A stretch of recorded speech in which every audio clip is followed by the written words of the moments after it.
La Polynésie française, territoire d'outre-mer de la France, comprend plus d'une centaine d'îles dans le Pacifique Sud, étalées sur un territoire plus grand que l'Europe. Environ 280 000 personnes peuplent la Polynésie française. Connus pour leurs lagons et leurs hôtels de bungalows sur pilotis, ces paysages diversifiés, composés de plages de sable blanc, de sable noir, de montagnes et d'un arrière-pays sauvage avec d'immenses cascades et une végétation exubérante, due aux larges pluies qui humidifient les paysages.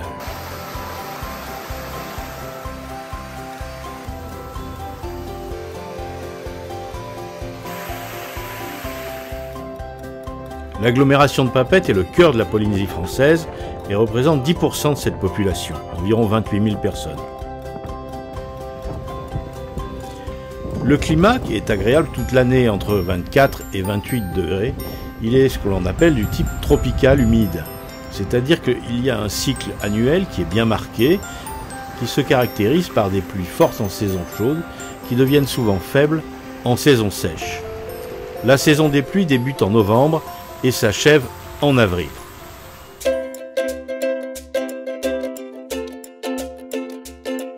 Nous allons vous faire partager ces images tournées simplement avec un smartphone. Des tranches de vie filmées pendant ce périple du bout du monde à plus de 15 000 km de la France, où nous avons passé de très bons moments et découvert toutes les facettes de la Polynésie qui fait tant rêver. Un voyage d'une vie qui à coup sûr nous a laissé des souvenirs impérissables.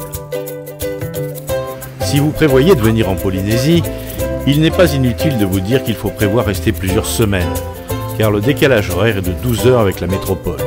Quand il est midi chez nous, il est minuit en Polynésie. Le climat chaud et humide et l'éloignement de ces îles nécessitent quand même une période d'adaptation de plusieurs jours. Sur l'île de Tahiti, il y a beaucoup de sources d'eau fraîche et cristalline, où la population a plaisir à venir se rafraîchir. Cela fait partie des traditions de venir au bord de l'eau fraîche, discuter dans l'eau en famille ou entre amis.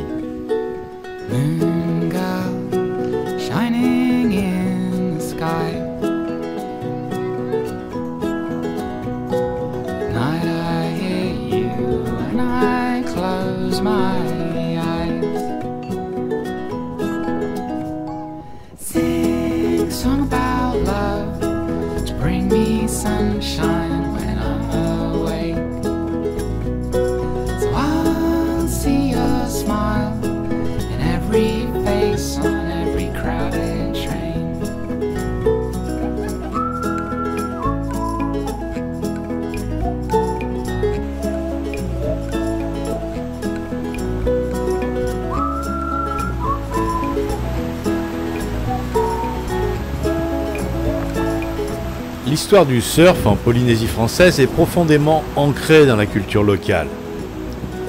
Le surf est le plus ancien sport pratiqué à Tahiti et ses îles. Les Tahitiens apprennent le surf dès leur plus jeune âge.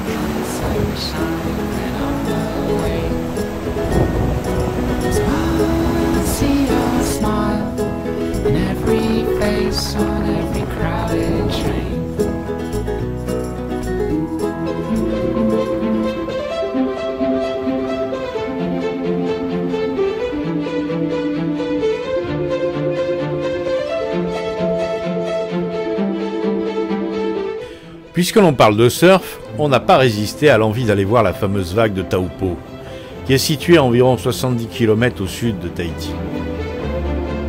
La vague de Taupo n'est pas seulement le théâtre des épreuves de surf au JO 2024. De nombreuses épreuves de surf s'y déroulent et beaucoup de Tahitiens viennent ici se challenger à cette vague mythique.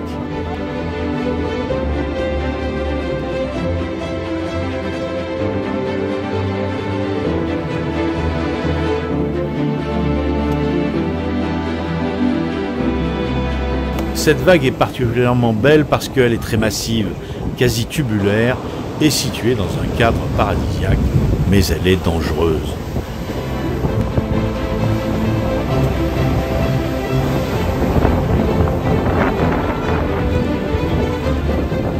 Cette vague est unique parce qu'il y a peu de fond. Tu peux passer beaucoup de temps sous l'eau et taper le récif et vraiment te blesser gravement.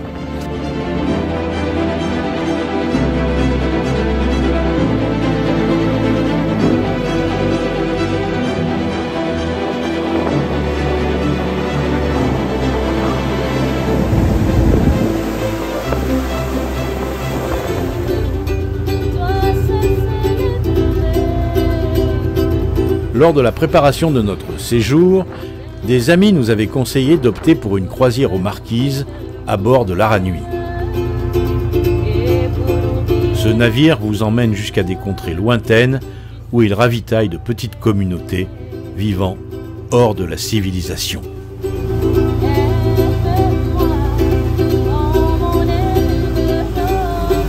L'Aranui est un cargo mixte, c'est-à-dire qu'il assure d'abord le ravitaillement des habitants des Marquises et permet à quelques 120 privilégiés de vivre l'aventure des Marquises, ces îles inaccessibles hors des sentiers battus du nord-est de la Polynésie.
Ce sont les îles Marquises qui ont le mieux conservé les coutumes et traditions vivantes de cette culture.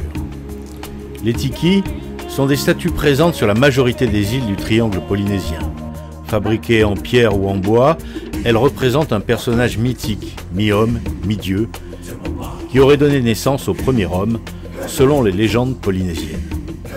En Polynésie, les tikis sont généralement placés à l'extérieur des maisons, afin de protéger leurs habitants. On leur confère un pouvoir protecteur et elle permettrait d'éloigner les ondes négatives et les mauvais esprits. Dans la tradition polynésienne, le tiki représente la puissance, le savoir, la sagesse et la prospérité. Il parle de la mort comme tu parles d'un fruit. Il regarde la mer comme tu regardes un puits.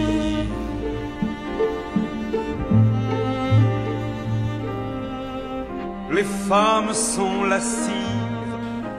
Jacques Brel, qui souhaitait s'extraire de la vie du show business, avait trouvé ici la paix et la sérénité.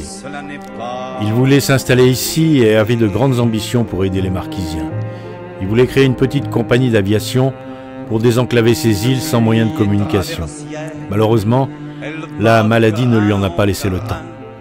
Quelques vieux chevaux blancs qui fredonnent Gauguin. Son souvenir reste gravé dans l'esprit de nombreux marquisiens, car son altruisme est encore de nos jours cité en exemple. Il a souhaité être enterré ici pour l'éternité, dans l'île d'Ivaoa, aux côtés de Paul Gauguin. Et l'Alizé se brise aux marquises.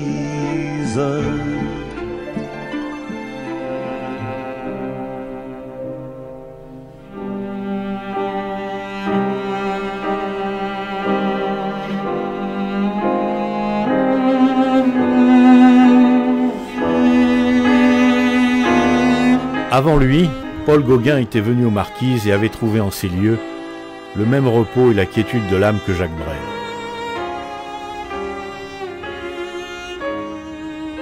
Lui aussi souhaitait s'extraire de la civilisation.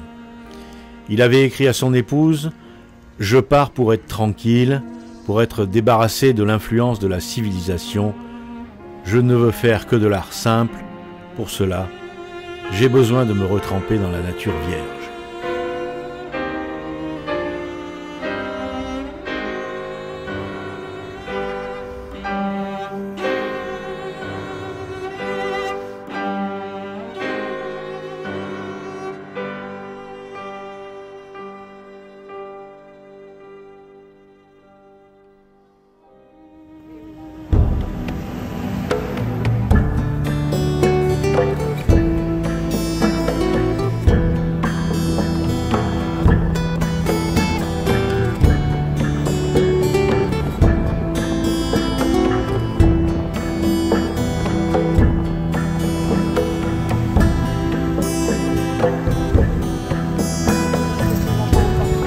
Là. Mangue. Hein? Les mangues. On pêche les mangues. Tu pêches les mangues? Oui. Faut pas qu'elles tombent? Non, voilà. Il faut qu'il rentre dans le...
Variétés. Celles-ci, elles sont pas totalement à maturité, mais tu peux déjà les manger. Elles vont pas être aussi sucrées et juteuses que ce qu'elles seraient si elles étaient parfaitement à maturité. Tu veux goûter? Ouais, je veux goûter, bien sûr.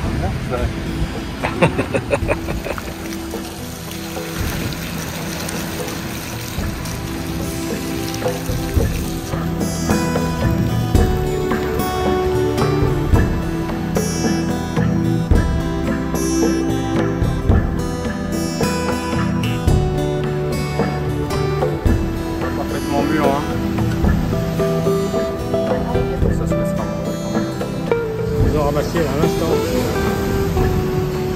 Merci. Mais j'aime bien manger comme ça, moi. Un peu dur. Bon. C'est savoureuse.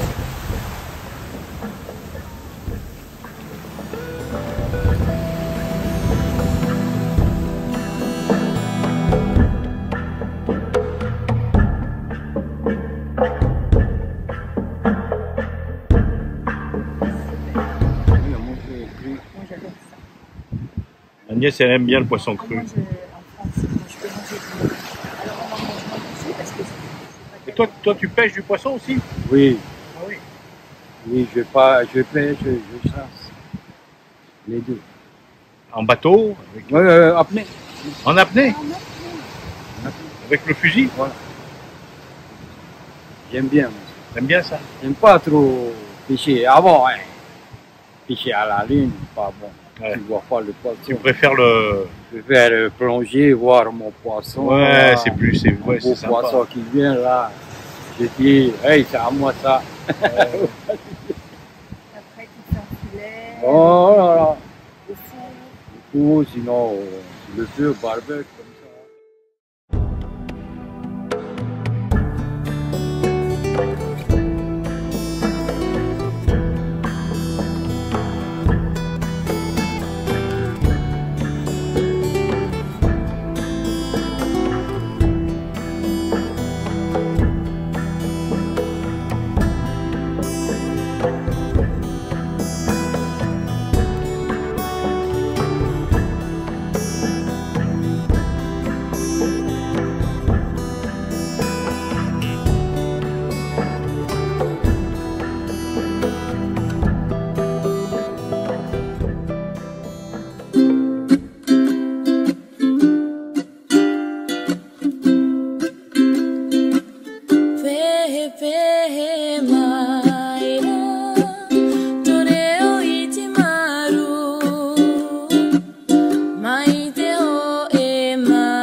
La renaissance de l'art traditionnel se manifeste dans le développement de l'art du tatouage, première expression ancestrale des valeurs politiques, sociales et religieuses.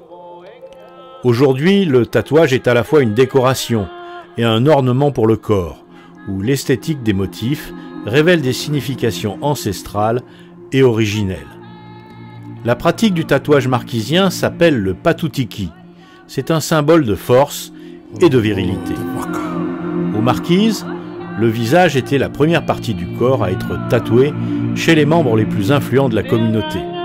Le tatouage faciaux était considéré comme un signe de statut social élevé et de courage. Donc je viens de la vallée de Hapatoni, juste à côté. J'habite dans l'île de Tawata et je suis artisan, je suis graveur sur os. Le truc qui m'a motivé en fait pour le tatouage, c'est quand j'avais vu les premiers marquisiens dans les livres de Van der Steinen, ils étaient tous recouverts de tatouages. Donc ce temps-là, je connaissais pas les significations, je voulais me faire tatouer absolument comme eux. Je voulais les ressembler en fait au niveau du tatouage. Ben, le tatouage, quand on parle de tatouage, le premier mot qu'on sort de la bouche, c'est marquisien.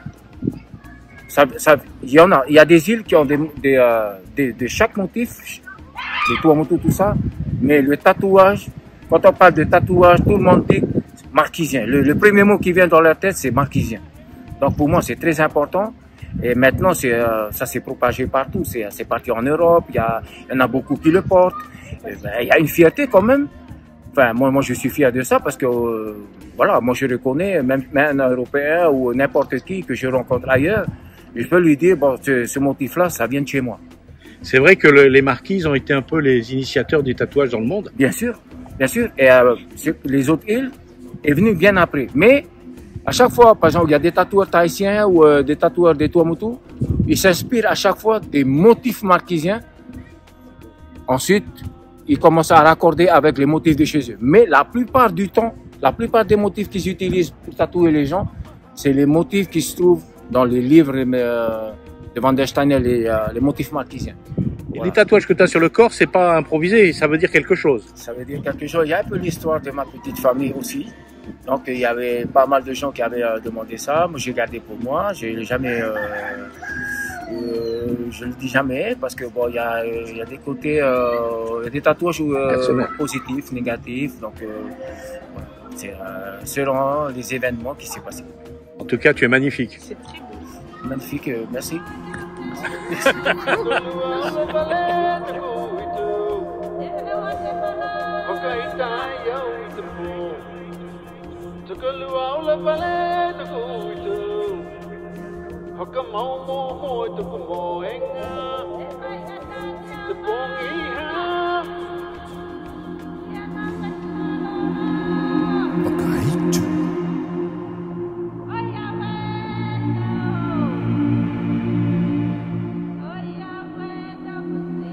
Holo holo te waka.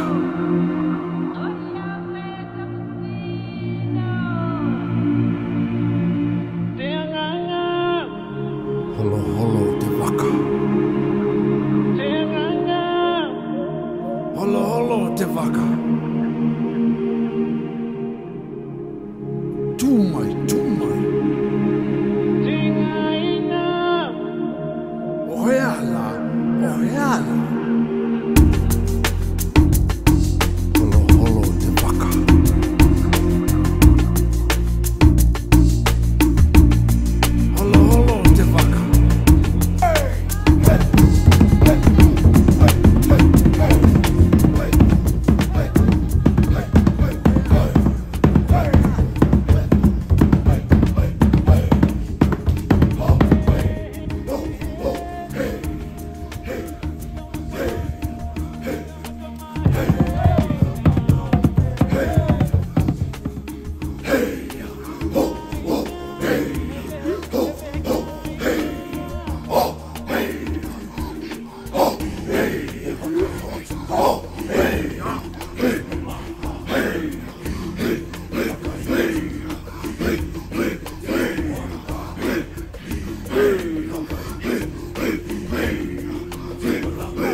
Dans chaque village, dans chaque communauté rencontrée, à chaque fois, on était accueillis avec de la musique.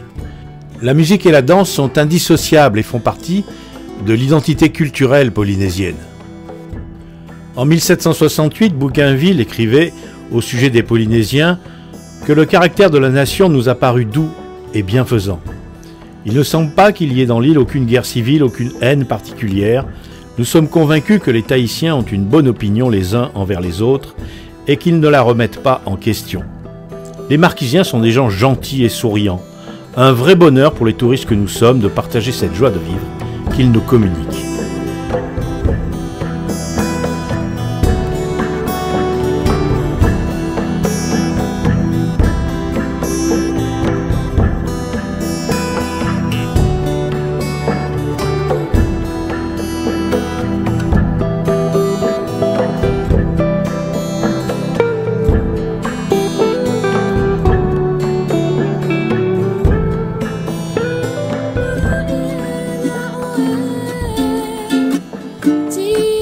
C'est la fin de notre périple aux Marquises qui a duré 12 jours.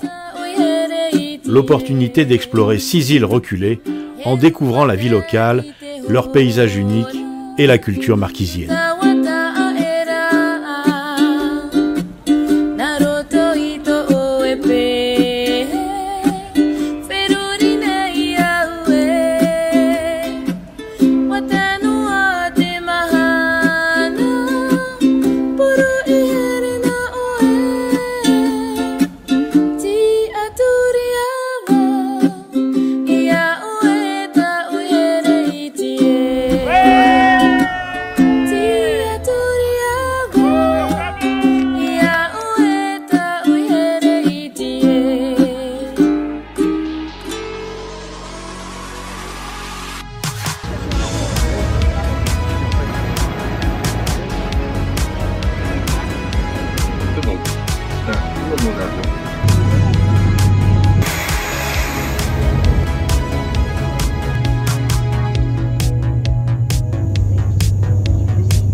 Alors je vous présente Angélique.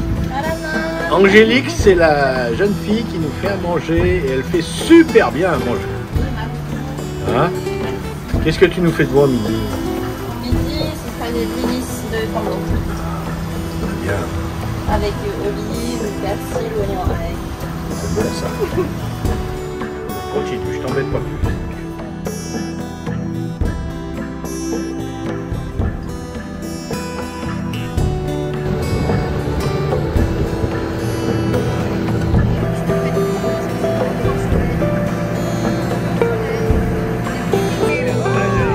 Oui, bah là, le sol, là, la lumière est belle.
T'es en train de filmer là?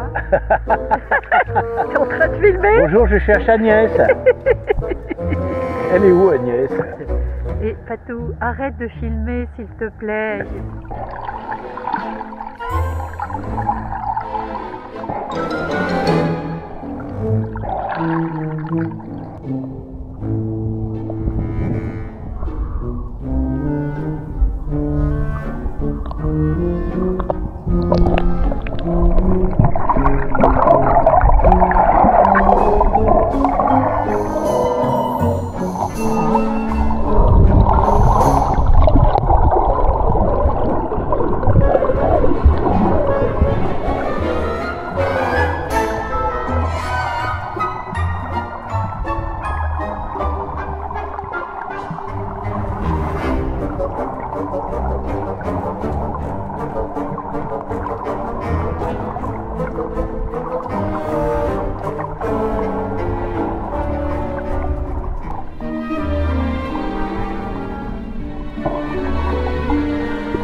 Il y a des requins.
Bon alors la vie est belle? Merveilleux. Le bonheur.